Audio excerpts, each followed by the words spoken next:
La veille de son discours de politique générale devant l'Assemblée nationale, le Premier ministre continue de négocier le soutien d'une partie de la gauche. Toujours le même objectif, obtenir au minimum la bienveillante neutralité des socialistes, des écologistes et des communistes, la France insoumise étant déterminée à le censurer dès cette semaine. Quel geste peut faire le Premier ministre? Suspendre la réforme des retraites et le dire clairement demain, assure le patron du PS, Olivier Faure. La gauche en fait une question de principe, Barthélémy Philippe. Oui, la gauche n'a jamais digéré le report de l'âge légal de départ à 64 ans, arraché par le gouvernement Borne il y a 2 ans grâce au 49.3.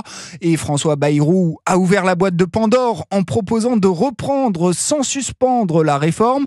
Concrètement, il s'agirait d'ouvrir des négociations avec les partenaires sociaux et les différents partis. À l'issue, si une alternative est trouvée sans mettre en danger l'équilibre financier déjà précaire du système, le Premier ministre s'engage à l'étudier de près. Promesse insuffisante pour les ténors du PS. Ils exigent que la réforme soit suspendue le temps des discussions, ce qui mettrait en pause le décalage progressif de l'âge de départ qui doit atteindre 64 ans en 2030.